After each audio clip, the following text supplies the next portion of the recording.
4 పాటలు, 4 మాటలు, చిన్న ప్రసంగం, లాస్ట్లో మీరు నా దగ్గరికి రావడం, మీ అవసరాలు ఏమైనా ఉంటే నేను ప్రార్థన చేయడం, మీరు ఇంటికి వెళ్ళిపోవడం. దీన్ని ఆచార సాంప్రదాయమైన క్రైస్తవ్యం అంటారు. మరి ఎందుకు రావాలి చర్చికి? యేసుక్రీస్తు వారిని ఎందుకు నమ్మాలి అంటే ఆయన ఒకరోజు పక్కాగా వస్తాడు. ఆ వస్తాడన్న దానికి నీ దగ్గర క్లారిటీ ఉండాలి.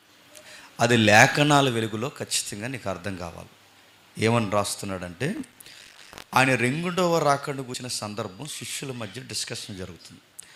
ఆ రాకడ గడిని గురించి ఆయన వాళ్ళ మధ్య డిస్కషన్ జరిగినప్పుడు మాట్లాడుతూ శిష్యులు ఏమన్నారంటే, వాళ్ళు నడుస్తూ వెళుతున్నారు. అప్పటికి ఈ దేవాలయాన్ని చాలా బాగా అలంకరించారు. ఏ దేవాలయం? ఇప్పుడు యేసుప్రభు వారికి టెక్స్ట్లో చూపిస్తున్నారు కదా దేవాలయాన్ని. ఏ దేవాలయాన్ని యేసుక్రీస్తు వరకు చూపిస్తున్నారు చెప్పండి? ఏదో స్పందించండి, చెప్పండి. అలా ఉంటుంది మీ వ్యవహారం. మీరు ఇందాకే పుట్టినట్టు, మేము ఏదో ముందు తరంలో పుట్టినట్టు అస్సలు మాటలు రానట్టు యేసుప్రభు వారికి ఆ టెంపుల్ చూపిస్తున్నారు కదా. ఆ టెంపుల్ చూపిస్తున్నప్పుడు ఎందుకు ఆ మందిరం యేసుప్రభు వారికి తెలియదు అన్నట్టు చూపిస్తున్నారు? ఎందుకు చూపిస్తున్నట్టు? ఎందుకు ఆ మందిరం ఏంటి? మిమ్మల్ని అడుగుతున్నాను, చెప్పండి. నెక్స్ట్, అది సొలొమోను కట్టిన మందిరం కాదు. సొలొమోను కట్టిన మందిరాన్ని ఎప్పుడో ఓడదీసి పట్టిపోయారు. ఎవరు? Babylonians, Medo Persians, Greeks, Romans. ఆ నీరోగాడు ఉన్నాడు చూసారా, అంతకుముందు జరిగిన బోడుగాళ్ళ తప్ప ఏం మిగలలేదు. ఆ పునాది మీద బాగా వినండి, సొలొమోను కట్టిన పునాదులు ఉన్నాయే, ఆ పునాది మీద మహాహీరోద్ అన్నవాడు ఉన్నాడు చూసారా, ఆడు 46 సంవత్సరాలు మళ్ళీ సొలొమోను కట్టిన పునాదుల మీద 46 సంవత్సరాల మందిరాన్ని కట్టించాడు. ఈ 46 సంవత్సరాల మందిరాన్ని కట్టించిన తర్వాత చాలా అందంగా కట్టించాడు. ఎందుకు కట్టించాడంటే కారణం, ప్రజలు మత సంబంధమైన కట్టడాలు ప్రజలకు అనుకూలంగా కడితే ఓటింగ్ బాగుంటుంది. అందుకే చూడండి, ఈ పాలిటిక్స్ ఉన్న వారందరూ కమ్యూనిటీ హాల్ కడతాం, మీకు మందిరాలు కడతాం, మీకు చర్చిలు కడతాం, మీకు మసీదులు కడతాం ఎందుకంటారు అనుకున్నారు? మనిషికి బాగా సున్నితమైన విషయం ఏదైనా ఉందంటే మతం. ఆ మత సంబంధమైన రాయితీలు ప్రకటించారనుకోండి, కనెక్ట్ అవుతారు పబ్లిక్. అందుకే ఆ రోజు కూడా ఏ రోజు అన్నవాడు ఏం చేశాడంటే, సొలొమోను మందిరం లేదు, సొలొమోను మందిరాన్ని ఎలాగైనా సరే మళ్ళీ కట్టుకోవాలన్న ఆసక్తి ఎవరికి ఉందంటే ఇశ్రాయేలుకు ఉంది.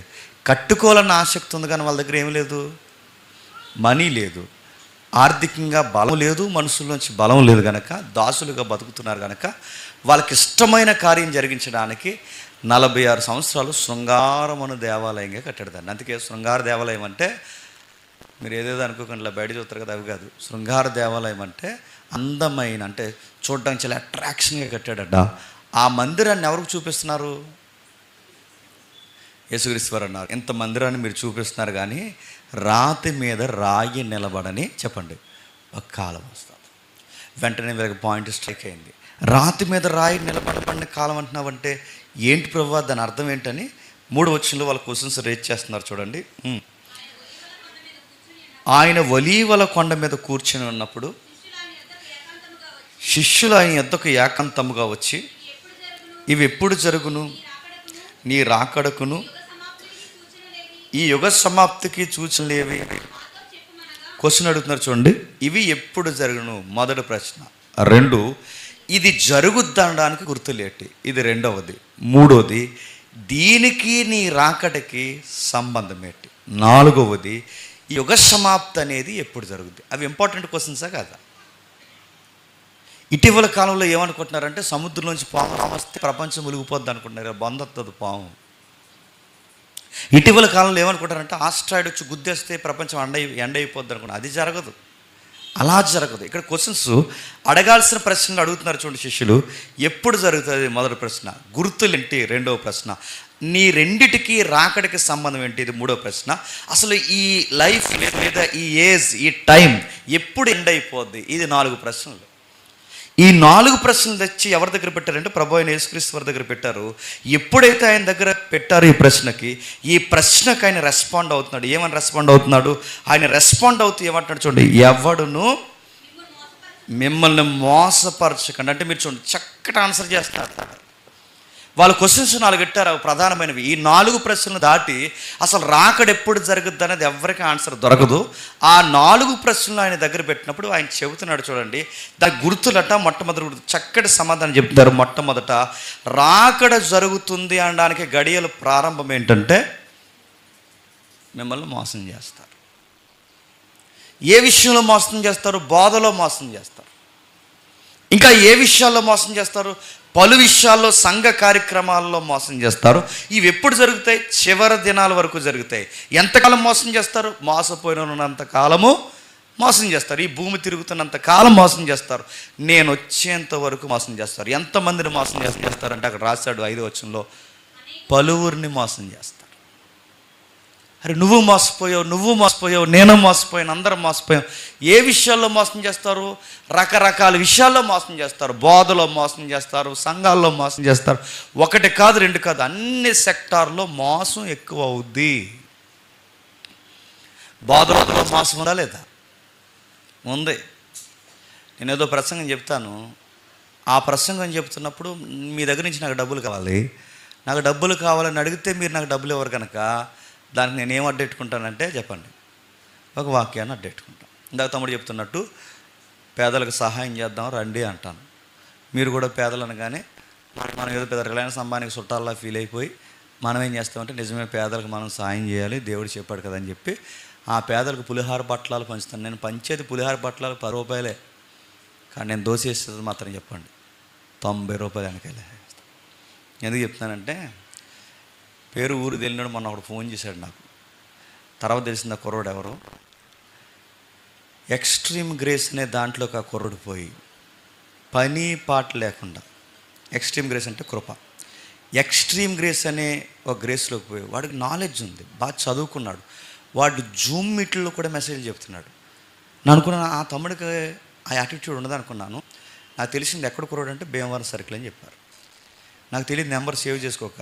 అరే ఎంత బాగా ఆసక్తిగా సెమినార్లో కూడా వర్క్ చేసే టీం మెంబర్తో ఫామ్ చేసిన వాడు, వీడు సడన్గా దేనిలోకి వెళ్ళిపోయాడు అంటే వాడు అడుగుతున్నాడు ఏమంటాడంటే, అన్నయ్య నేను కొన్ని రోజుల క్రితం ఒక సబ్జెక్ట్ నేర్చుకున్నాను, అది మీకు తెలియాలి, మీరు సంఘ క్షేమాభివృద్ధి కోసం ఇదంతా మీరు చెప్పాలి అన్నాడు. చెప్తాముడు నేను కూడా వింటానంటే ఏమని మొదలెడుతున్నాడంటే, ఒక్కసారి రక్షణ వస్తే పోదు, మనం ఏం చేసినని దీని కృప అనే దానికి కలుపుతున్నప్పుడు అన్నాను, నువ్వు ఐఫ్రా గ్రేస్లోకి వెళ్ళావా అని అడిగాను నేను.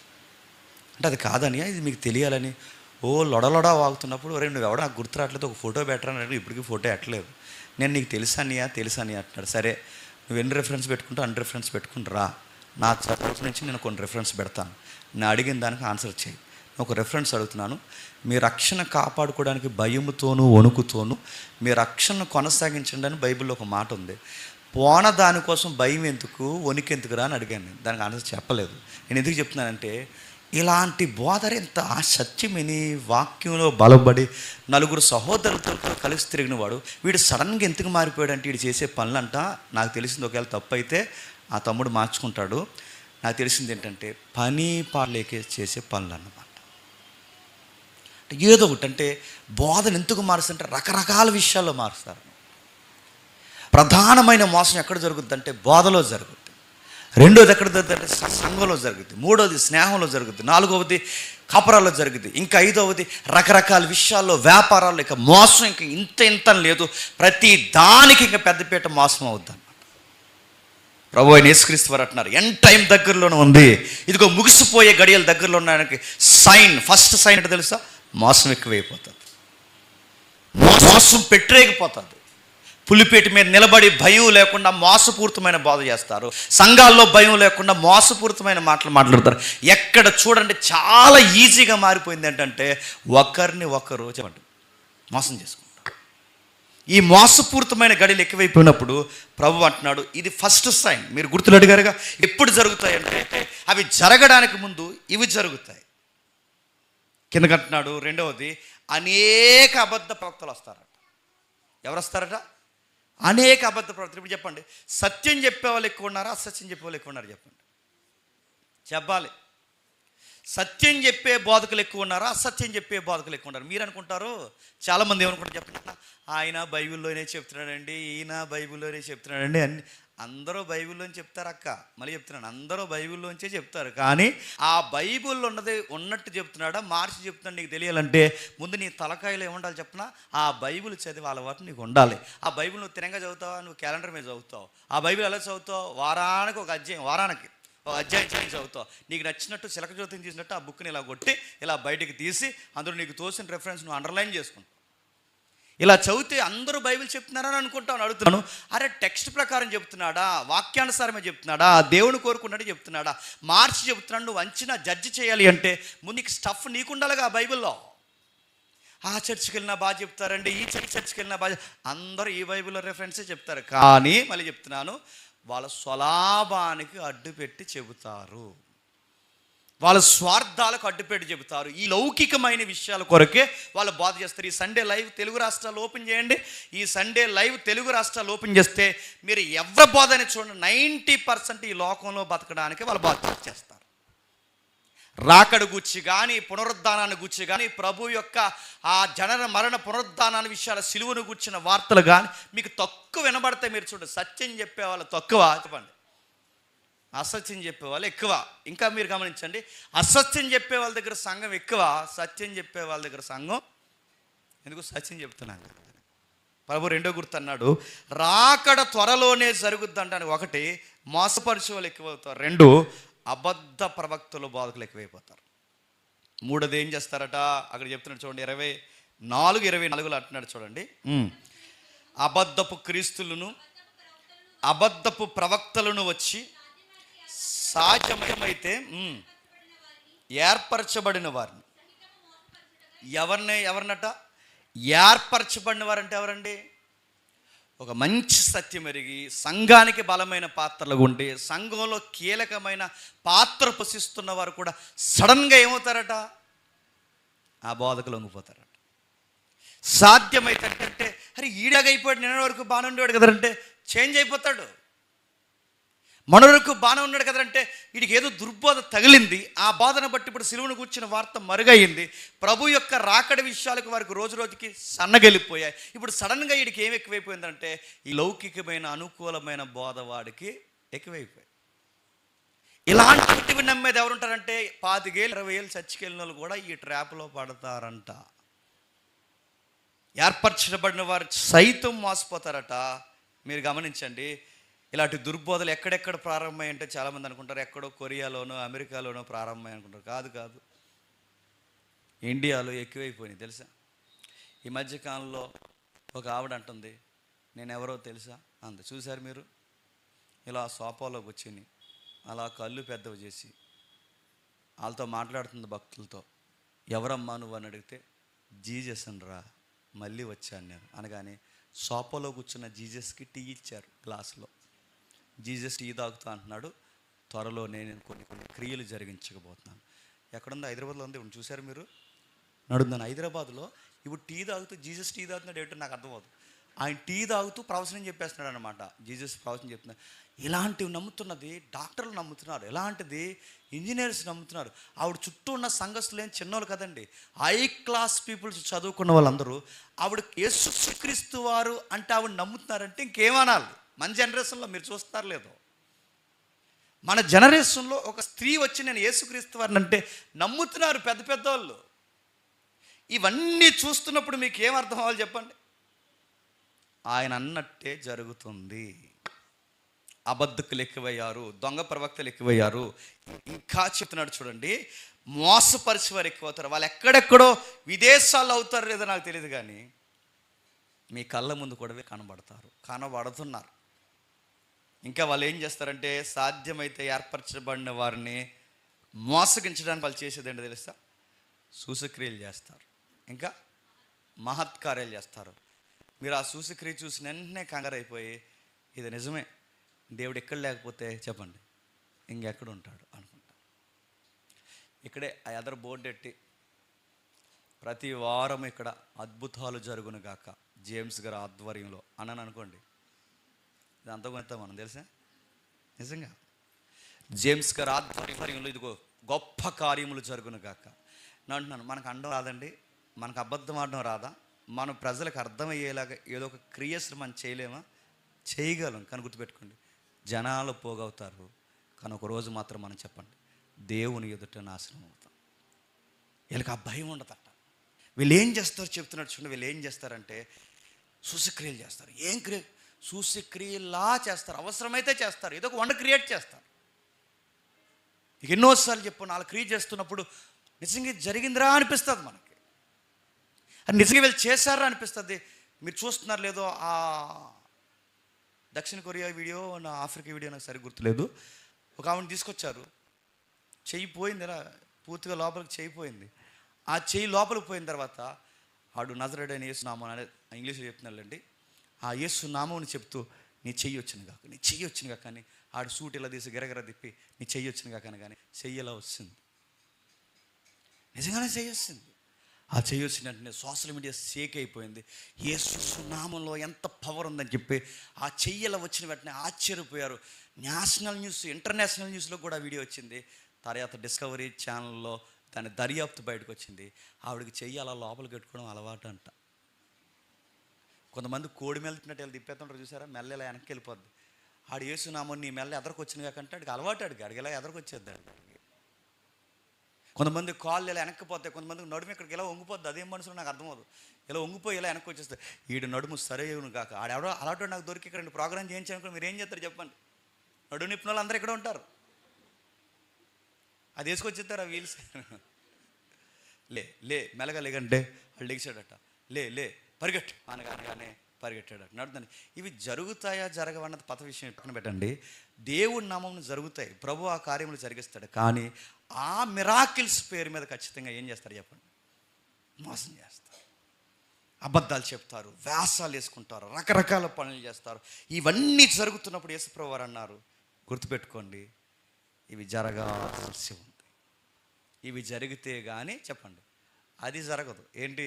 రాకడ. ఇవి జరుగుతున్నాయంటే సంగమ గుర్తుపెట్టుకో, అది త్వరలోనే చెప్పండి జరుగుద్ది. ఇవి జరుగుతున్నాయంటే అది జరుగుతుందండి. ఇవి త్వరలోనే జరగబోతున్నాయి. ఇంకా ఆసక్తికరమైన మాట చెప్పాడు. ఆ 24వ అధ్యాయం 6-7 వచనాలు చూడండి. 24వ అధ్యాయం 6-7 వచనాలు. మీరు యుద్ధములను గూర్చియు, ఏంటట? యుద్ధములను గూర్చియు, యుద్ధ సమాచారమును గూర్చి వింటాను. అడుగుతాను, యుద్ధాలంటే ఏంటండి? సహజంగా యుద్ధం అనగానే మన మైండ్లోకి వచ్చి పిక్చర్ ఏంటి చెప్పండి? యుద్ధం అనగానే ఏంటి చెప్పండి? అవతలోడు తుపాకీ కట్టుకుని చెప్పండి, యువతలు నేను తుపాకీ పట్టుకుని ఆటో ఫైర్లో పెట్టి ఫటాఫటా కాల్చుకుంటే దాన్ని మనం ఏమనుకుంటాం చెప్పండి? యుద్ధం అనుకుంటాం. యుద్ధం అంటే ఎదురెదురుగా నిలబడి చేసుకోవడమే యుద్ధం కాదు. మీరు యుద్ధాన్ని గురించి, యుద్ధ సమాచారాన్ని గురించి 24/7 మీరు వింటూనే ఉంటారు. ఆ జనరేషన్లో విన్నారు, నెక్స్ట్ జనరేషన్లో విన్నారు, మన జనరేషన్లో వింటున్నాం. రాకడికి ముందు యుద్ధాలను గురించి వింటాం. యుద్ధం అనగానే మీరు కేవలం తుపాకీలో లేదా పిరంగిలో తెచ్చుకొని కత్తులు తీసుకుని అది కొట్టుకోవడం మాత్రం యుద్ధం కాదు. రకరకాల యుద్ధాలు జరుగుతాయి. ఎలా యుద్ధాలు జరుగుతాయి? కొన్ని యుద్ధాలు ఉన్నాయి, మీకు చెప్పాను, జ్ఞాపకం ఉందో లేదో. జలాంతర యుద్ధాలు జరుగుతున్నాయి లేదా? వాటర్ వార్, ఒక యుద్ధం ఉందా లేదా? ఈ నది నీళ్లు మీకు రాకుండా పై రాష్ట్రం ఆపేస్తుంది, ఆ నది నీళ్లు మనకు రాకుండా ఆ పై రాష్ట్రం ఆపేస్తుంది. ఎన్నిసార్లు మహారాష్ట్రతో మన గొడవ జరగట్లేదు చెప్పండి? ఎందుకు? మన గోదావరి జలాలు ఎక్కడ పడుతున్నాయి? మహారాష్ట్రలో పడుతున్నాయి. అందుకే మహారాష్ట్రతో ఎన్నిసార్లు డిస్కషన్ రాలేదు. నిన్నగాక మొన్న కేసీఆర్ గారు ఉన్న టైంలో కొన్ని నదుల యొక్క అనుసంధానం పొత్తు కుదరకపోతే ఎన్నిసార్లు డిస్కషన్ జరగలేదు. వాటర్ వార్ జరుగుతుంది. అడుగుతున్నాను, దేశాల మధ్య నదుల యొక్క పరివాహక ప్రాంతాల కోసం కొట్టుకోవట్లేదా? దీన్ని ఏమంటారు చెప్పిన? వాటర్ వార్ అంటారు దాన్ని. జలాల కోసం యుద్ధం. ఇంకా ఏ యుద్ధాలు మనం పెట్టినాం? అగ్రికల్చర్ వార్ ఉందా లేదా? ఆ దేశంలో పండించిన పంట మీరు ఎంత మన దేశంలో పండించండి, పండదు. ఎందుకంటే ఆడు ఫ్రూట్ అమ్ముతాడు తప్ప ఆ ఫ్రూట్కి మూలమైన చెప్పండి విత్తనం అమ్మడాడు. మనం అనుకుంటాం ఆ ఫ్రూట్ తెచ్చి ఏదో లాగేసి దానికి పూజ చేసి మొలిపించేది. అది నువ్వు ఎంత పూజ చేయి, నువ్వు కోడిని పోయి మొలదాది. వ్యవసాయంలో కూడా ఎంత మోసం ఉంది. వ్యవసాయంలో కూడా మళ్ళీ విత్తనాలు వాళ్ళ దగ్గరే మనం కొనాలని చెప్పి ఆ సీడ్స్ ఏవైతే బయటకు రానివారు. అందుకే అగ్రికల్చర్ వార్ జరుగుతుంది. ఈరోజు చైనా వాడు ఎంత నీచానికి వడిగట్టాడు మీరు చూడండి కావాలంటే. వాడే ఎదిగిపోవాలని, వాడే ఎన్నో చేయాలని. ఆ చైనా వాడు కానీ, జపాన్ వాడు కానీ, అంతకుముందు అమెరికా చేసింది ఈ పని. అంతకుముందు వీళ్ళందరూ చూడండి అగ్రికల్చర్లో వాళ్ళదే మొదటి స్థానంలో ఉండాలని ఈరోజు వ్యవసాయం మీద వింత వింత ప్రయోగాలు చేస్తున్నారు వాళ్ళు. ఎక్కడికక్కడే చూడే భయంకరమైన తిండి విషయంలో యుద్ధాలు జరిగిపోతున్నాయి, లేదా మోసాలు జరిగిపోతున్నాయి, జరగట్లేదా? విచిత్రం చూడండి, కోడిగుడ్లు కూడా ప్లాస్టిక్ గుడ్లు వచ్చినాయి అంటే ఇంకేమన్నా చెప్పండి. కొన్నిసార్లు నిజంగా తింటుంటే కొన్ని గుడ్లు సాగుతున్నాయి, డౌట్ వచ్చేస్తుంది ఇది నిజమైన గుడ్డేనా అని. కొన్ని మీటింగ్ వెళ్తే గుడ్లు కూడా వేస్తున్నారు కదా, అవి వేసినప్పుడు డౌటు అది నిజంగా సాగుతుంది, అది ప్లాస్టిక్ లాగే సాగుతుంది. ఎంత నవ్వులున్నా నవ్వులాడే, మరి అది ఎంగకోడే ఏంటో అది వెళ్ళగానే ఎంత నవ్వులున్నా అడుగుతున్నా, డౌట్ నడుతున్నాను. గుడ్లలో మోసం వచ్చింది, పాల్లో మోసం వచ్చింది, ఇంకా చెప్పండి. టమాటాల్లో మోసం వచ్చింది, ఇంకా చెప్పండి, నాకు గుర్తురావట్లేదు. రైస్లో మోసం వచ్చింది, అడుగుతున్నాను. అగ్రికల్చర్ పూర్తిగా కొలాప్స్ అయిందా లేదా? నీళ్ళలో మోసం వచ్చింది, కట్టుకునే బట్టలో మోసం వచ్చింది, పీల్చే గాలిలో మోసం వచ్చింది. ప్రతి అడుగడుగున మోసం వచ్చినప్పుడు యేసుప్రభు చెప్పాడు యుద్ధాలు చాలా జరుగుతాయి. ఆయన యుద్ధమని వాడొక్కటి వాడాడు, కానీ ఇంటర్నల్గా ఎన్ని ప్రాబ్లమ్స్ జరుగుతున్నాయా లేదా? జలంల మీద యుద్ధాలు జరుగుతున్నాయి, అగ్రికల్చర్లో యుద్ధాలు జరుగుతున్నాయి. ఈ మధ్యకాలంలో యుద్ధంలో విచిత్రమైన ట్రెండ్ వచ్చింది. మిడతలను పంపించి యుద్ధం చేస్తున్నారంట. మిడతలు ఏంటండి అంటే అవి అలా వచ్చేస్తే తొట్టలాగా ఐగుప్తి మీదకి మోసే పంపిస్తూ వచ్చాయే, అలా తొట్టలాగా అలా మీదకి వస్తాయి. వచ్చి ఎక్కడ వాలేస్తాయి అంటే మన పంట పొలాల మీద వాలేస్తాయి. అంటే ఆడు మనం కొట్టడు, తిట్టడు, బాంబేయుడు, ఏమి చేయడు. ఐక్యరాజ్య సమితికి వాడు రిప్లై ఇచ్చుకునేంత అవసరం లేదు, ఎందుకంటే వాడు మనల్ని ఏం అనలేదు కదా. అందుకే వాడు మనల్ని ఏమనుకుంటే వాడు తెలివైన యుద్ధం చెప్పిన కొన్ని మిడతలను తయారు చేసి తయారు చేస్తున్నాడు, తేనె తీగలను తయారు చేసినట్టు. ఆ మిడతలు వాడు తయారు చేసి బాగా పెంచి సరిగ్గా మన బార్డర్లోకి వచ్చాక మన మీద వదిలేస్తాడు అనమాట.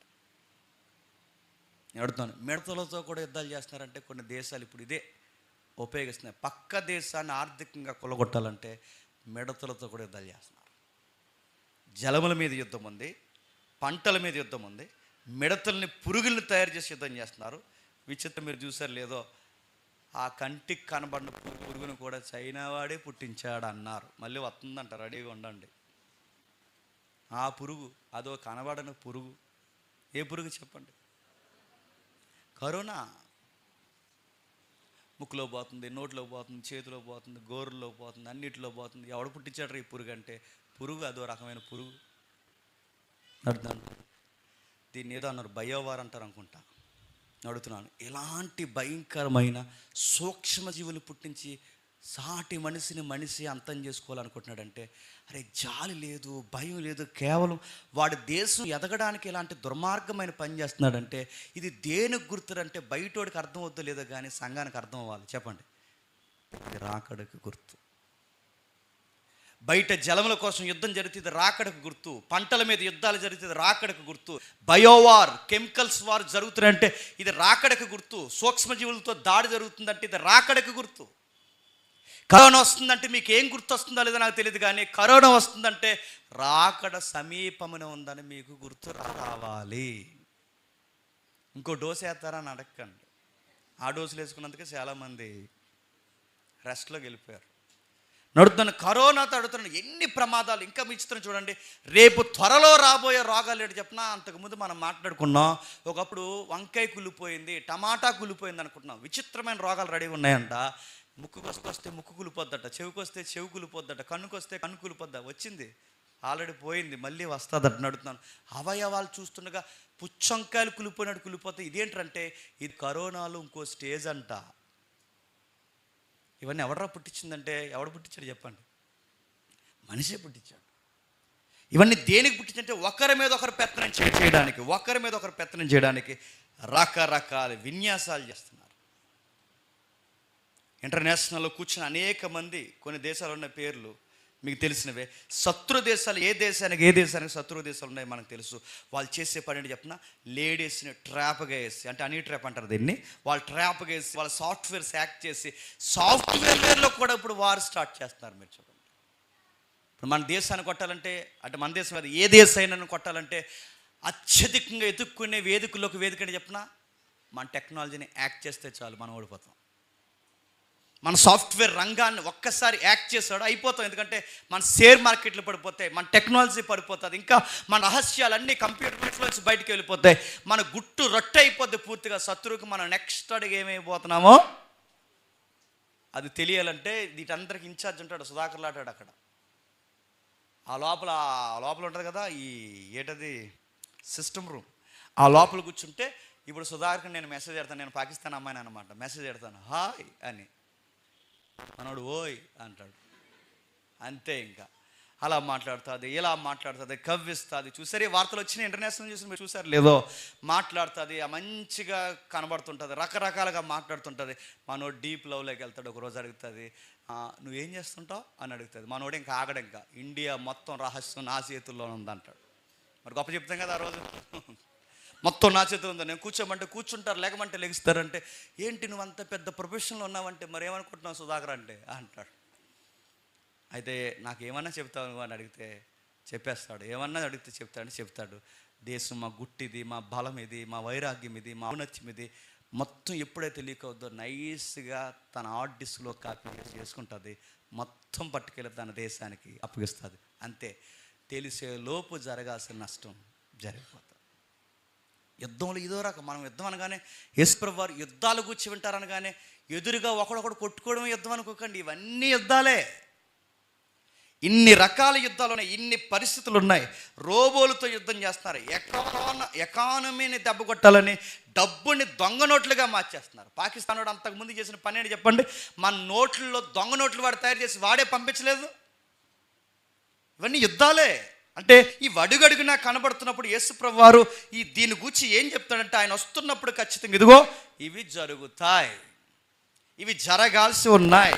ఇవన్నీ జరుగుతున్నప్పుడు ఇంకా ఏం జరుగుతుంది? 7వ వచనంలో చెప్తున్నాడు చూడండి. 7వ వచనంలో జనము మీదకి జనమును, రాజ్యం మీదకి రాజ్యమును లేచును, అక్కడక్కడ కరువులను, భూకంపములు కలుగును, ఇవన్నీ వేదనలకు ప్రారంభం. జనము మీదకి జనము చెప్పండి, రాజ్యం మీదకి రాజ్యం లేస్తున్నారు లేదా? జనాల మీదకి జనం అంటే ఆ ఊరోళ్ళు ఈ మీదకి ఈ ఊరు అక్కడ వరకు ఎద్దు, కానీ నీ వాళ్ళు నీ మీదకి లేస్తున్నారా లేదా? ఇన్ని కనబడుతున్నాయి మనకి. ఎవడరా నీకు దెబ్బేసిందంటే ఇంకెవడు? మా ఓడే నాకు గట్టిగా దెబ్బేస్తా.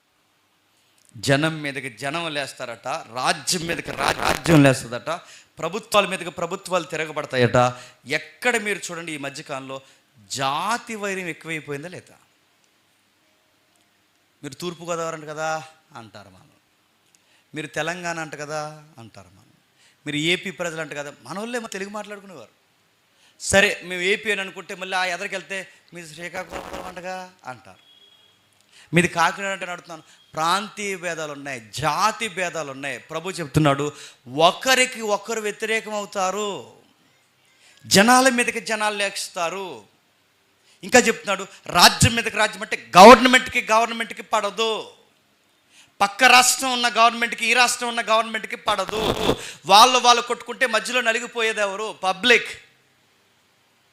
ఇవన్నీ దేనికి సంకేతం ప్రభు అంటే నేను వస్తున్నానని.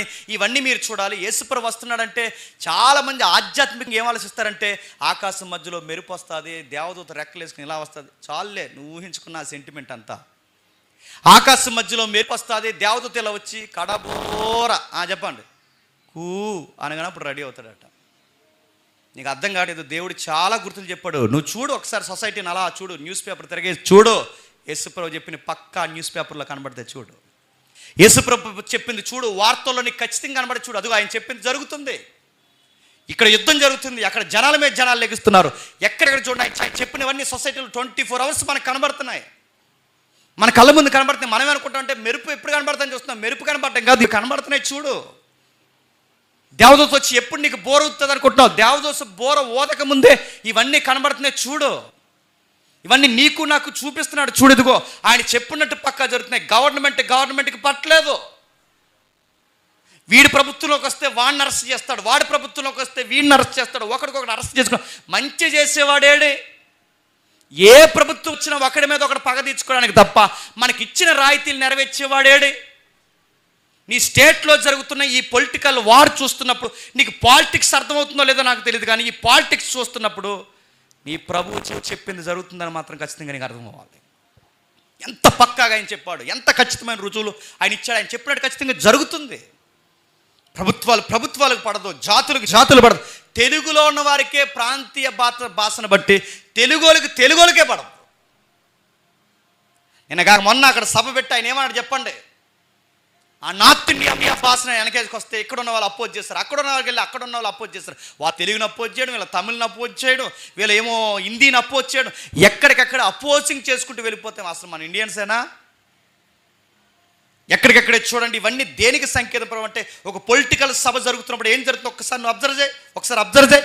లేఖను ముందు పెట్టుకుని, వాక్యం ముందు పెట్టుకుని, ఆ సభని ఏ వాక్యంతో కొలవాలో చూడు. ఆ సభలో కూడా నువ్వు చూడొచ్చు ఇది రాకడకు గుర్తు అని. మన జెండాలు కట్టి, ఫ్లెక్స్లు కట్టి, ఊరేగింపులు చేసి రకరకాలు చేస్తున్నారంటే ఇవన్నీ దేనికి సంకేతం అంటే, మళ్ళీ చెప్తున్నాను, నీ ప్రభువు చెప్పినట్టే సొసైటీలో జరుగుతుంది. చీకటి సామ్రాజ్యాలు రోజుకి ఒకరి మీద ఒకరు తిరగబడతారు. కిందికి అంటున్నాడు, ఇవన్నీ జరగాల్సి ఉంది. 8వ వచనంలోనా అక్కడక్కడ కరువులు, భూకంపాలు, ఇవన్నీ వేదనలకు ఇవన్నీ నడుస్తున్న. కిందకి అంటున్నాడు చూడండి, కరువులు, భయంకరమైన పరిస్థితులు. చూడలేదు మనం? టమాటకాయల రేటు ఉన్న పాట కేజీ ఎంత అయిపోతుంది చెప్పండి. కరువులు ఎక్కువైపోతాయి, రైస్ దొరకని పరిస్థితులు వస్తాయి. మన జనరేషన్ అప్పుడప్పుడు ఈ కరోనా ఆ లాక్డౌన్ మీకు గుర్తుందో లేదో నాకు తెలియదు, కానీ లాక్డౌన్ టైంలో మీకు ఎలా గుర్తుందంటే, ప్రపంచమంతా చనిపోయి మీ కుటుంబం మాత్రమే బతుకుంటే అనిపించిందా లేదా? రోడ్లు ఇలా చూస్తే ఎక్కడికక్కడే రకరకాల రేట్లు పెరిగిపోయాయి. ఒక 1 year 2 years నడిస్తేనే అంతలాకుతరం అయిపోయింది ప్రపంచం యొక్క ఎకానమీ అంతా అని అడుగుతున్నాను. మళ్ళీ అలాగే నడిస్తే ఏమవుద్ది? కరువు, ప్రత్యేకించి కరువు అంటే వర్షాలు పడక కరువు వచ్చిందంటే ఏమొద్దు. ఒక్కసారి ఏదైనా కొత్త వ్యాధులు సమాజంలోకి వచ్చాయో చెప్పకుండా చుట్టంలా మన దగ్గరకు వస్తుంది కరువు. గుర్తుపెట్టుకో, కరువులు ఎక్కువయ్యాయి, పరిస్థితులు ఎక్కువయ్యాయి. ఇంకా కిందకి చెప్తున్నాడు చూడండి, ఇవన్నీ జరగవలసి ఉన్నది. అప్పుడు మిమ్మల్ని జనులు చెప్పండి శ్రమల పాలు, మిమ్మును అన్నాడు చూడండి. అక్కడ ఏంటట? మిమ్మును. ఎక్కడకు చేర్చుకోండి, మిమ్మును అన్నాడు. అంటే ఇప్పటివరకు లోకాన్ని చూపిస్తున్నది. లోకాన్ని చూస్తున్నప్పుడు యుద్ధాలు జరుగుతాయి, ఇంకా ఒకరి మీద ఒకరు తిరగబడతారు, ఇంకా ఎక్కడికక్కడే పరిస్థితులు మారిపోతాయి. ఇంకా చెప్తున్నాడు ఇప్పుడు ఇవన్నీ జరగవలసి ఉంది. ఇవి జరుగుతున్నప్పుడు పేజ్ 2లో ఏం జరుగుద్దంటే మిమ్మల్ని కొడతారు. ఇప్పుడు చెప్పండి, ఇప్పుడు ఏ స్టేజ్లో ఉన్నామా? కొడతారు, చంపుతారు, తరుముతారు. సువార్త ప్రకటిస్తున్న వారి ముఖాల మీద పేడ నీళ్ళు పోస్తున్నారు. ఆడవారని కూడా చూడకుండా వాళ్ళ వస్త్రాలు లాగే ప్రయత్నం చేస్తున్నారు. ఇంకా మీరు చూడండి, సువార్త చెబుతున్న మన కాకినాడలో జరిగింది.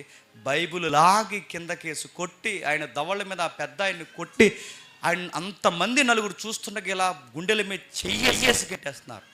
ప్రభు అన్నాడు, మిమ్మల్ని హింసిస్తాడు.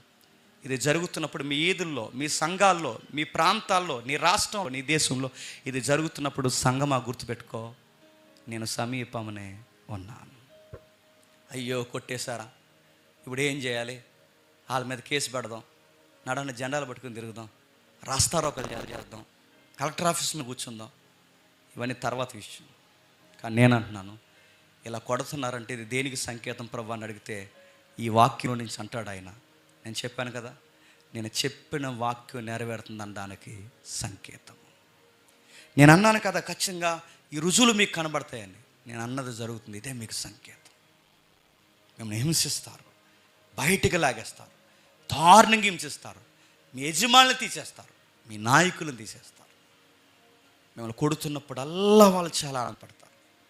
ఆ టైంలో మీరు చేయాల్సింది ఒకటే, నా నామమును గట్టిగా చేయబట్టి నేను చేయమన్న సువార్తని క్రమం తప్పకుండా మీరు సువార్తను జరిగిస్తూ మీరు చేయాల్సింది ఒకటే, అంతము వరకు చెప్పండి సహించ. కిందికి అంటున్నాడు ఆ 8వ వచనంలో, 9వ వచనంలో, మీరు నా నామము నిమిత్తము సకల జనముల చేత దేశింపబడతారు, అనేకులు అభ్యంతరపడి ఒకరిని ఒకరు అప్పగించి ఒకరిని ఒకరు ద్వేషిస్తారు, ఒకరిని ఒకరు ద్వేషిస్తారు. ఇప్పుడు చెప్పండి, అనేకులు ఒకరిని ఒకరు ద్వేషిస్తారు. ప్రాబ్లమ్స్ అట సంఘం లోపల నుంచి వస్తాయట, ప్రాబ్లమ్స్ అట చెప్పండి సంఘం బయట నుంచి వస్తాయట. ప్రాబ్లమ్స్ ఎక్కువైపోతాయట. ప్రాబ్లం లోపల నుంచి వస్తుంది, బయట నుంచి వస్తుంది. ఎంతగా వస్తుందంటే ద్వేషిస్తారు. మనల్ని మనమే ద్వేషించుకుంటాం, మనల్ని మనమే హాని చేసుకుంటాం, మనల్ని మనమే పట్టప్పగించుకుంటాం, మనల్ని మనమే రోడ్డు మీదకి లాక్కుంటాం, మనల్ని మనమే పాడు చేసుకుంటాం, మనమే కాలర పెట్టి గొడవ పెట్టుకుంటాం. ఇంకా విషయం అన్నాడు, సంఘాన్ని ద్వేషిస్తారు. ఇంకా అంటున్నాడు సంఘమును వెలివేస్తారు. ఇంకా అంటున్నాడు సంఘాన్ని చంపేస్తారు. ఇంకా అంటున్నాడు ముఖ్యంగా ద్వేషిస్తారు. అందుకే చూడండి, మీరు ఎక్కడికి పోండి, గవర్నమెంట్ జాబ్లో మీరు నిలబడి, మీరు గవర్నమెంట్ జాబ్ ఏ ఉన్నతమైన స్థాయిలో మీరు నిలబడి మీరు ధైర్యంగా క్రిస్టియన్ అని చెప్పుకోండి. ఆ రోజు నుంచి నీ చుట్టూ ఉన్న ఎంప్లాయీస్ నిన్ను ఎలా చూస్తారో ఒకసారి అబ్జర్వ్ చేయి. నువ్వు చదువుకున్న దగ్గర నేను ట్రూ క్రిస్టియన్ అని చెప్పు, ఆ రోజు నుంచి నీకు స్నేహాలు ఎలాంటి స్నేహం ఉంటాయో ఒకసారి చూడు. ఎక్కడ మీరు చూడండి, క్రిస్టియన్స్ అంటే ప్రతి సెక్టార్లో ద్వేషిస్తున్నారు లేదు చెప్పండి. నాకు తెలిసిన ఒక చెల్లి ఉంది, హైకోర్టులో పనిచేస్తున్నారు టైపిస్ట్గా, కొత్తగా జాబ్ వచ్చింది, 2 years అవుతుంది. తన కేవలం తను సెనో అంటారు, అంటే ఈ జడ్జి పక్కన కూర్చొని టైప్ చేస్తారు, చాలా స్పీడ్గా టైప్ చేసేవారు స్టేనర్స్ అంటే. ఆయన టైప్ చేస్తున్నప్పుడు అది చాలా బాగా రికార్డ్ వర్క్ వచ్చి తనకి ఆమె చేస్తున్నప్పుడు ఆ రికార్డ్ వర్క్ చేస్తుంటే ఎప్పుడు అడిగారట, అప్పటివరకు అందరూ బాగా మాట్లాడారట. తన సండే ఒకరోజు రికార్డ్ వర్క్ అన్నాదని ఎందుకు రావని అడిగితే అప్పుడు చెప్పిందట నేను చర్చికి వెళ్ళాలని. ఆ రోజు నుంచి జడ్జితో సహా కింద ఉన్న వారందరూ తను ఏడిపించడం స్టార్ట్ చేశారు. న్యాయం జరిగించాల్సిన న్యాయస్థానంలోనే క్రిస్టియన్ అని చెప్పుకున్నందుకు తను ఎంత ఏడిపిస్తే కుమిలిపోయా చెల్లంది. నన్ను ఏం చేయమంటావన్నయ్యా, నన్ను ఉద్యోగం చేయమంటావా, మానేయమంటావా, నాకు లేనిపోయిన టార్చర్ పెడుతున్నారు, నన్ను ఏం చేయమంటావంటే నన్ను ఓపిక గుండె తల్లి, నేను టార్చర్ పెట్టిన వాళ్ళ సంగతే దేవుడు చూసుకుంటాడు అన్నట్టుగానే దేవుడు చూసుకున్నాడు. ఆ జడ్జి అక్కడ కూడా ఇప్పుడు ఎవరికీ తెలియదు. దేవుడు చూసుకుంటాడు. ఇబ్బంది పెట్టిన వాళ్ళు మళ్ళీ నేను గౌరవిస్తాడు. కానీ నువ్వు చూపించాల్సిన పవర్ ఒకటే, నీ రికార్డ్ వర్క్లో ఇంకా నువ్వు వాడుతున్న వర్డ్స్ ఉన్నాయి చూసారా, ఆ వర్డ్స్ డిక్షనరీ ముందెట్టుకుని చదువుకోవాలి. అలాంటి వర్డ్స్ నువ్వు టైప్ చేయి నీ CD ఫైల్లో. మరి నువ్వు టైప్ చేస్తున్నప్పుడు వాళ్ళ రికార్డులో చూస్తున్నావు, అరే ఇలాంటి పదం తనకి ఎలా దొరికింది అన్నప్పుడు ఆ పదం మళ్ళీ నీ లీగల్ లాంగ్వేజ్లో డిక్షనరీ దగ్గర పెట్టుకుని చదువుకోవాలి. అంటే హై లెవెల్ లాంగ్వేజ్ ఆలోచించి నువ్వు రికార్డ్ వర్క్ చేయి. అక్కడ చూపించిన స్టెప్ అన్నప్పుడు మళ్ళీ తిరిగి సిగ్గు లేకుండా ఆ పిల్ల లేకపోతే పని అవుతుందని మళ్ళీ ఆ పిల్లని తెచ్చెట్టుకున్నారు. మళ్ళీ అడుగుతున్నాను, న్యాయస్థానంలో ద్వేషిస్తారు. అక్కడ వరకు మా డిపార్ట్మెంట్లో క్రిస్టియన్స్ అని చెప్పుకుంటే ఎంత వివేదకు చూస్తారు. ఎక్కడ మీరు చూడండి, డాక్టర్ మెడికల్ సెక్టార్లో కానీ, డాక్టర్స్ మధ్య కానీ, ఇంజనీర్స్ మధ్య కానీ, ఎక్కడికైనా వెళ్ళండి, చిన్న చూపు. నువ్వు రోడ్డు మీద గుడిగట్టే నిన్ను ఎవడు అడగడు. కానీ నీకు నచ్చిన స్థలంలో, నీ సొంత స్థలంలో ఊరికి దూరంగా పోయి నువ్వు సర్చి కట్టు, నేను కట్టనెవరు. గవర్నమెంట్కి కూడా ఎవరంటే చిన్న చూపు చెప్పండి, క్రైస్తవులు. అదే ద్వేషించడం అంటే. రోడ్డు మీద ఏ గుడో కట్టే, ఎవరు నీకు గవర్నమెంట్ రోడ్డు మీద కట్టేసిన అడగరండి. మన స్థలంలో మనం చర్చి కట్టుకుంటామంటే పర్మిషన్స్ ఎవరు, ఒకవేళ ఏదోటి మనం కట్టుకుంటామంటే కట్టి దాన్ని పడగొడేస్తారు. గవర్నమెంట్ ద్వేషిస్తుంది, వ్యవస్థలు ద్వేషిస్తాయి, వ్యక్తులు ద్వేషిస్తారు, చుట్టూ ఉన్న ఎంప్లాయీస్ మనల్ని ద్వేషిస్తారు. మనం ఉన్నతమైన స్థాయిలో క్రైస్తవుడు అని చెప్పుకోవడానికి మనకి ఎంత భయమో. అయ్యి అలా చెప్తే రేపు నుంచి నాతో మాట్లాడకపోతే పోతారు. వాళ్ళ కోసం నువ్వు క్రైస్తవుడు కాదని చెప్పి మానేస్తావా చెప్పడం? చాలామంది భయపడిపోతారు క్రైస్తవుని చెప్పడం. ఎందుకంటే వాళ్ళతో రేపు నుంచి నాతో సరిగా మాట్లాడరు, క్లోజ్గా ఉండరు, నన్ను వెలివేస్తారంటే. అంటే ఈ భయం నువ్వు ఎదుర్కొంటున్నావు. యేసుక్రీస్తు వారు ఇదే చెప్పారు, స్ట్రాంగ్గా ఉండండి. మీరు ఎక్కడున్నా నా నామమును బట్టి మిమ్మల్ని అందరూ ద్వేషిస్తారు. ద్వేషించినా కానీ మీరు గట్టిగా పట్టుకోండి. ఎందుకు ఇవన్నీ అంటే, నీ వరుడైన నేను వస్తున్నానని మాత్రం మీరు చెప్పండి, మర్చిపోవద్దు. వస్తున్నాను త్వరలో. ఆ 10వ వచనం అంటున్నాడు, అభ్యంతరపడి ఒకరినొకడు అప్పగించుకుంటారంట. అడుగుతున్నాను, అభ్యంతరపడి ఒకరినొకడు అప్పగించుకోవడం అంటే బాధలకు అప్పగించుకుంటారు, శ్రమలకు అప్పగించుకుంటారు, ఒకరినొకరు వెలివేసుకుంటారు. అడుగుతాను, అప్పగించుకోవట్లేదా సంఘాల్లో చెప్పండి? ఈడి మీద ఆడి చెప్తాడు, ఆడి మీద ఈడి చెప్తాడు, ఈడిని అప్ప చెప్పుకుంటాడు, ఈడు అప్ప చెప్పుకుంటాడు, ఇద్దరు కలిసి సంఘం మానేస్తారు. రకరకాల పనులు చేస్తారు, ఒకరినొకరు బయట పెట్టుకుంటారు, ఒకరి మీద ఒకరు తంపులు చెప్పుకుంటారు, ఒకరినొకరు అప్పగించుకుంటారు. రకరకాల పనులు జరగట్లేదు చెప్పండి సంఘంలో. ప్రభుత్వానికి మన వాళ్ళు ఇరికించేస్తున్నారు. మీరు చర్చి కట్టండి. మీకు వ్యతిరేకంగా ఉత్తరం రాసేది ఎవరు చెప్పినా, ఎదురింటి అల్లయ్య పక్కన పొలే రాస్తాడు లేదని తెలియదు, కానీ ఇంకో చర్చ నీ మీద లెటర్ రాసేస్తాడు ప్రభుత్వానికి. ఏంటి ఎవడ రాసిందంటే మనోడే నా మీద లెటర్ రాసింది. మనోడే నా మీద కంప్లైంట్ ఇచ్చేసేది. 2 పనులు చేస్తారంటే చేస్తారు, ఒకరిని ఒకరు అప్పగించుకుంటారు, ద్వేషిస్తారు, ఇబ్బందులను కలిగితే ఇవన్నీ జరుగుతున్నాడు. 12వ వచనంలో చెప్తున్నాడు. 12వ వచనంలో అక్రమము విస్తరించుట చేత అనేకుల ప్రేమ. అసలు ఈ రోజుల్లో ఈ పదానికి అర్థం ఉందంటారా? చెప్పండి. ప్రేమకి అర్థం ఉందా? తల్లిదండ్రుల ప్రేమలో స్వచ్ఛత ఉందా? కొడుకులు కూతుర్ల ప్రేమలో స్వచ్ఛత ఉందా? ప్రియుడు ప్రియురాలు ప్రేమలో స్వచ్ఛత ఉందా? భార్య భర్తల మధ్య స్వచ్ఛమైన ప్రేమ ఉందా? అక్రమం పెరిగింది ఎక్కడ? మీరు చూడండి, ఏదో ఒక స్వలాపం లేకుండా ఒక వ్యక్తిని మనం ప్రేమించగలుగుతున్నామా? చివరికి భార్య భర్తల మధ్య కూడా స్వచ్ఛమైన ప్రేమ ఉందా? ఏదో ఒక క్రమం పోయింది. ఎక్కడ మీరు చూడండి, ఇక్కడ నిజమైన ప్రేమ ఉందని చెప్పడానికి ఎక్కడ మీరు? సంఘాల్లో ఉందా? సంసారాల్లో ఉందా? స్నేహాల్లో ఉందా? ఈ రోజుల్లో అటు చాలా బాగా మమ్మల్ని ప్రేమిస్తాడనడానికి ఒక్క వ్యక్తిని మీరు చూపించండి, మనకు కనబడరు. మన వలన ఏదో ఒక లాభం ఉంటేనే చెప్పండి మనం ప్రేమిస్తారు. పెళ్లికి వేదిక మీద ప్రమాణాలు చేస్తారు. ఏమని? వ్యాధి ఎందును చెప్పండి, బాధ ఎందును నేను వదలను చెప్పండి, నేను ఎక్కడికి వెళ్ళను, చావు తప్ప నిన్ను నన్ను ఇంకేది వేరు చెప్పుడు. అన్ని దొంగబద్దాలండి. ఒక మాట చెప్పిన, రాకూడని ప్రాబ్లమ్స్ ఏదన్నా మధ్యకు వచ్చిందే అనుకోండి, నీకు కానీ ఆయనకి కానీ ఏదన్నా డిసీజ్ ఎఫెక్ట్ అయింది అనుకోండి, ఆ రోజు ఏం చేస్తారు చెప్పండి? అలా అమ్మ నాన్న మోటివేషన్ చేస్తారు. ఏమని చెప్పిన, ఇంక ఈ వ్యాధిగ్రస్తుడితో ఏం పడతావు కానీ, నీకు ఇంకా చాలా వయసు ఉంది, చాలా జీవితం ఉంది, ఇంక వీడితో నువ్వేం సాధిస్తావు కానీ, జరిగింది అంత దేవుని చిత్తం, మేము ఎందుకు చెప్తున్నాం విను, మా మాట విను, నీకు ఇంకా మంచి సంబంధం వస్తుంది, తర్వాత జరిగి కూడా తర్వాత చూద్దామని ఖచ్చితంగా ఆ పాపను మోటివేట్ చేసి తన భర్తను వదిలేసేలా చేస్తారా చేయరు చెప్పండి? ప్రేమ అంటే ఏంటి చెప్పిన? చచ్చిపోయే వరకు చెయ్యి వదలకుండా ఉండడం. ఉన్నాయయ్యి పరిస్థితులకు మారిపోతారు, కరెన్సీకి మారిపోతారు, వ్యక్తులు పరిచయలకు మారిపోతారు, రకరకాల విషయాలకు మారిపోతారు. అడుగుతాను, ప్రేమ అంటే ఎక్కడుందంటే ఏదో ఒక లాభం ఉంటే నేను ప్రేమిస్తాను. నా నుంచి ఏదైనా లాభం లేదనుకోండి, నా స్నేహితులు కూడా నన్ను చెప్పండి ప్రేమించు. అందుకే సొసైటీలో అంటున్నాడు, ప్రేమ పూర్తిగా కనుమరుగైపోద్ది. ఎక్కడ మీరు చూడండి, నిజాయితీగా ఉన్న పర్సన్స్ చూపించండి, ఏళ్ళు మీకు కనబడదు, ఎక్కడో తక్కువ.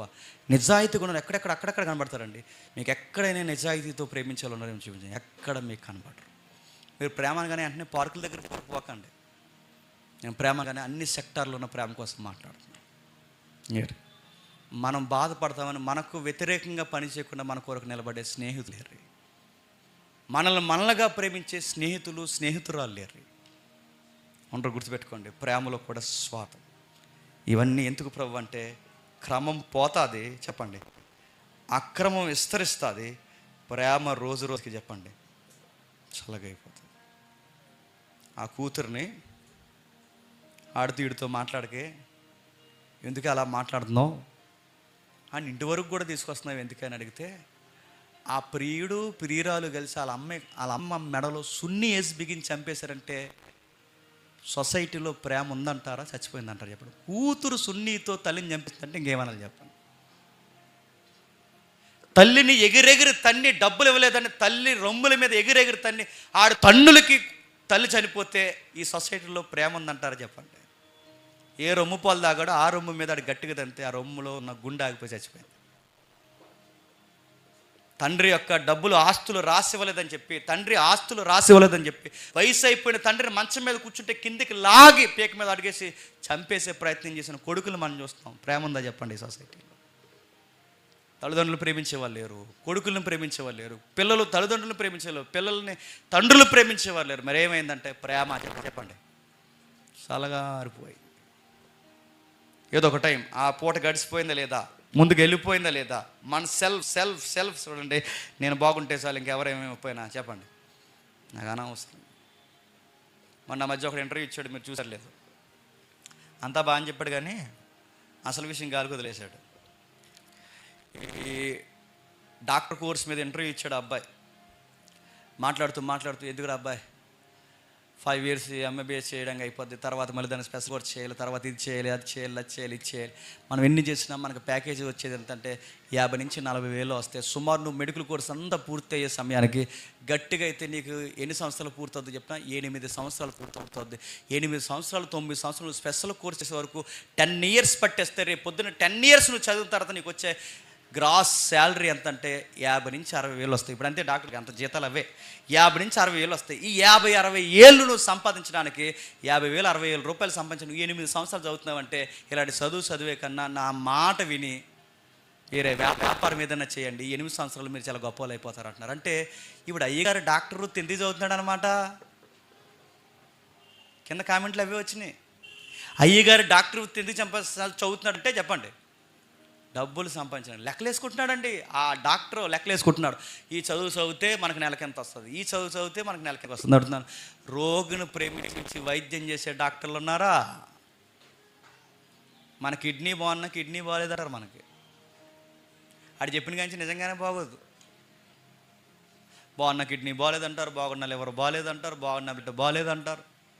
అంత వ్యాపారం. మనమేమో ఏడుస్తూ వెళ్ళి ఆ రోగుని లోపలెడితే ఆ రోగుని ముందెట్టి ఇదిగో ముందు 1,00,000 కడితే మీకు వైద్యం చేస్తాం, 1,00,000 కట్టకపోతే లోపలికి మరి మనిషిని మేము తీసుకెళ్ళామంటే వారు చచ్చిపోయేలా ఉన్నాడు, ముందు తీసుకెళ్ళండి, తల తోక తాగడెట్టి మేము తెస్తామంటే ముందు సంతకం పెట్టి 1,00,000 కట్టండి అంటారు. ప్రేమలు ఉన్నాయా? జాలి వేస్తుందా అని అడుగుతున్నాను. కనీసం జాలి దయ ఎక్కడన్నా ఉందా? యేసుక్రీస్తు వారు చెప్పాడు, ఈ జాలి లేని సమాజాన్ని, ఈ కరుణ కట్టిన సమాజాన్ని, ఈ క్రమం లేని సమాజాన్ని నేను చూసి ఏమి నేర్చుకుని ప్రభు అంటే ప్రభు మౌనంలోంచి అన్నాడు, నేను వస్తున్నానని నేర్చుకో. ఇవే గుర్తులు. ఒక మెడికల్ ఫీల్డ్లో ఏం జరుగుతుందో చూసి నేర్చుకో. ఒక రాజకీయంలో ఏం జరుగుతుందో నేను వస్తున్నానని చూసి నేర్చుకో. ఒక విద్యా వ్యవస్థలో ఏం జరుగుతుందో నేను వస్తున్నానని చూసి నేర్చుకో. ఎక్కడ నువ్వు చూడు ఈ ప్రేమలు ఉండవు, గొడవలు, కలహాలు, ద్వేషించుకోవడం, ఒకరినొకరు అప్పగించుకోవడం, చంపుకోవడం. గుర్తులో ఒక గుర్తు మన కుటుంబాల్లో కనబడుతుంది. చూడండి 2 తిమోతి పత్రిక, ఇది రాకడ సందర్భమే. 2 తిమోతి పత్రిక 3వ అధ్యాయం, 2 తిమోతి పత్రిక 3వ అధ్యాయం మొదటి వచనం చూడండి. అంత్య దినములలో అపాయకరమైన కాలములు వచ్చును. అనగా మనుషులు స్వార్థప్రియులు. చూడండి ఆఫర్లు ఇవన్నీ. రాకడకి ముందు జనాలు ఎలా ఉంటారంటే మనుషులు స్వార్థప్రియులు, ధనాపేక్షలు, ఈజీగా బెంకమలాడతారు. ఇంకా కింద చెప్తున్నాడు చూడండి, అహంకారులు, ఎక్కలేని పొగర, దాని వెనకాల దోషణ. అందులో ఒక మాట అన్నాడు, తల్లిదండ్రులకు అవిధేయులు, కృతజ్ఞత లేని వారు, అపవిత్రులు. అడుగుతున్నాను, తల్లిదండ్రులకు అవిధేయులు అంటే మా కూతురు మా కొడుకు మా మాట అంటారని ఒక్క పేరెంట్స్తో చెప్పించండి. పైగా అలా చెప్తారు కానీ లోపల ఉన్న బాధ అని చెప్పిన మాట అండి ఎదవా అంటారు. మాట ఏందండి అంత చెప్పిన అడుగుతున్నాను. ఒక్కో తల్లి ఒక తండ్రి పిల్లల విషయంలో ఆనందంగా ఉన్నారన్న ఒక్క తల్లిదండ్రులను చూపించండి. ఎక్కడ మీకు కనబడరు. ద్వేషం, అసూయ, ఒకరినొకరు ద్వేషించుకోవడం, తల్లిదండ్రులకి అవిధేయత చూపించడం. ఇంకా కింద చెప్తున్నాడు చూడండి, అనురాగరహితులు, అతిద్వేషులు, అపవాదకులు, అజితేంద్రియులు, క్రూరులు, స్వజన ద్వేషులు, ద్రోహులు, మూర్ఖులు, గర్వాంధులు, దేవుని కంటే సుఖానుభవం ఎక్కువగా ప్రేమించి పైకి భక్తి గలవారు ఉండి దాని శక్తిని ఆశ్రయించని వారు ఇందురు. ఏం చెప్తున్నాడు చూడండి. అంటే ఇవన్నీ జరుగుతాయి. ఇప్పుడు చదువుకున్నామే, సూపర్ మార్కెట్లో చదువుకున్నాగా ఈ లిస్టు. ఇప్పుడు ఇవన్నీ సొసైటీలో కనబడుతున్నాయి లేదా?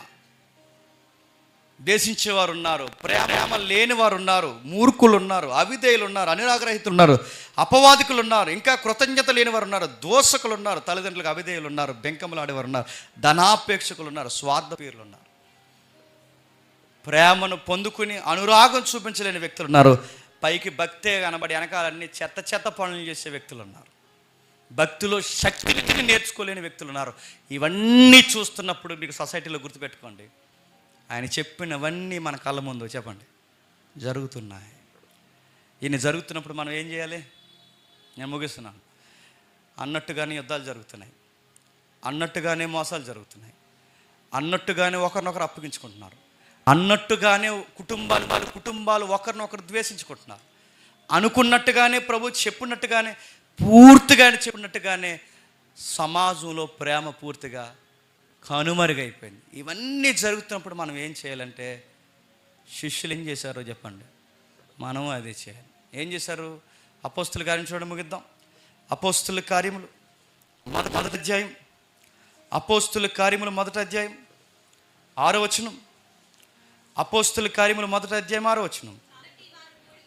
కాబట్టి వారు కూడి వచ్చినప్పుడు, ప్రభువా, ఈ కాలమందు ఇశ్రాయేలుకి రాజ్యం మరలా అనుగ్రహించదవా అని ఆయనను అడగగా, ఆయన కాలములు సమయములు తండ్రి తన స్వాధీనమందు ఉంచుకొని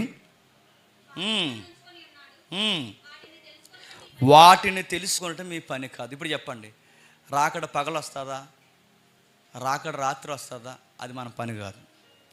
ఈరోజు వస్తుందా చెప్పండి, రేపు వస్తుందా? ప్రభువా, నువ్వు చెప్పినవన్నీ కనబడుతున్నాయి కళ్ళ ముందు, నువ్వు చెప్పిన డేట్ అది రేపా, వచ్చే వారమా, లేదా 30 సంవత్సరాల తర్వాత ఎప్పుడు జరుగుద్ది ప్రభువా అని మన ప్రేయర్స్లో మనం ఎప్పుడు చెప్పండి అడగకూడదు. ఎందుకంటే అది ఆయన సార్వభౌమ అధికారంలో ఉన్న రహస్యం.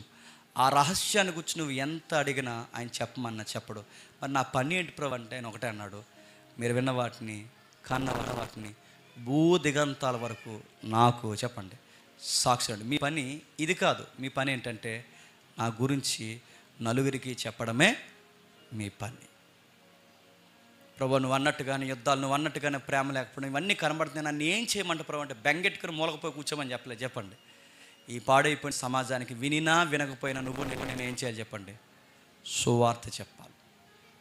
ఈ ఆదివారం మీరు ఏమి వింటున్నారో పోయి మీ విద్యార్థులు అయితే మీ విద్యార్థులు తోటి విద్యార్థులకి సమయాన్ని కలగలుపుకుని మరీ చెప్పండి. ఎక్కడో దిక్కున ఒక్క మాట అయినా సువార్తను కూర్చిన ప్రస్తావన తీసుకురండి. నీ బెస్ట్ ఫ్రెండ్ నరకానికి పోయాడు అనుకో, నన్ను అడిగితే నేను చెప్తాను, నీ బెస్ట్ ఫ్రెండ్ నరకానికి పోయాడు అనుకో, ఆ నరకానికి పోయిన తర్వాత జడ్జిమెంట్ డేలో వాడిని అడుగుతాడు లేదో నాకు తెలియదు, కానీ క్రైస్తవుడు అయిన నువ్వు ఒక్కరోజు కూడా అడిగి జీవితంలో గాస్పాలు చెప్పవసావా, ఖచ్చితంగా నిన్ను ఆ రోజు అడుగుతాడు, గుర్తుపెట్టుకో. మరి ఇన్ని సంవత్సరాల వాడితో స్నేహం చేసి ఒక్కరోజు కూడా నువ్వు సువార్త చెప్పలేదురా నిన్ను అడగనుకుంటున్నావా, ఖచ్చితంగా అడుగుతాడు. నీ ఎదురింటో నరకానికి పోతే సత్యం తెలుసుకున్న మీరు ఒక్కరోజు కూడా వాళ్ళతో అడుగుల మీద అన్ని ముచ్చట్లు పెట్టారు, ఒక్కరోజు కూడా మీరు సత్యం చెప్పలేదని మిమ్మల్ని అడిగితే ఆ రోజు మీరు కుటుంబంగా ఏం చెప్తారు చెప్పండి. పరిస్థితులు చూస్తుంటే ఆయన సమీపమున ఉన్నట్టే కనబడుతుంది. పరిస్థితులు చూస్తుంటే మోసాలు ఎక్కువైపోయాయి. పరిస్థితులు చూస్తుంటే ఖచ్చితంగా ఆయన వస్తాడన్నట్టుగానే కనబడుతుంది. అది ఎప్పుడు వస్తాడో ఖచ్చితంగా మనకు తెలియదు. అది రాత్రి వస్తాడా పగలు వస్తాడా మనకైతే తెలియదు, కానీ పక్కాగా మాత్రం చెప్పండి వస్తాడు. ఆయన వచ్చేంత లోపు నేను ఏం చేయాలి ప్రభు అంటే నా గురించి ఊరు వాడ చెప్పుకుంటా చెప్పండి, తిరగండి. మీ ఉద్యోగాలైనా నా గురించి చెప్పండి, మీ చదువులైనా నా గురించి చెప్పండి, మీ వ్యాపార లావాదేవీలైనా ఎన్నో ఉన్నా ఎంత బిజీ అయినా నా గురించి చెప్పుకుంటూ తిరగండి. నేను వస్తాను, చిన్న మంద, భయపడకు. ఇవన్నీ జరుగుతున్నప్పుడు నీకు ఏం కాదు, ఒకరోజు నేను తీసుకుని వెళ్ళడానికి నేను త్వరలోనే రాబోతున్నాను. సెకండ్ కమింగ్ అంటున్నారంటే దాని ముందు ఏ కమింగ్ జరిగిందని చెప్పండి, ఫస్ట్ కమింగ్ జరిగిందని. ఫస్ట్ కమింగ్ జరుగుద్దని వచనాలన్నీ చెప్పాడు, ప్రవచనాలన్నీ నెరవేరాయి. ఫస్ట్ కమింగ్ జరిగింది. ఫస్ట్ కమింగ్లో వెళ్ళిపోతూ సెకండ్ కమింగ్ కూడా జరుగుద్ది అన్నాడు. ఆ ప్రవచనాలన్నీ నెరవేరిపోతున్నాయి, అన్నట్టుగా కనబడుతున్నాయి. అవి నెరవేరిన వెంటనే ఇంకా జరగాల్సింది మిగిలింది ఒకటే చెప్పండి, ఆయన సమీపమనే వచ్చేస్తాడు. ఆ వచ్చిన తర్వాత ఆయన ఎదుట ఎలా నిలబడతావో నిన్ను నువ్వే పరీక్షించుకో. ప్రార్థన చేయి.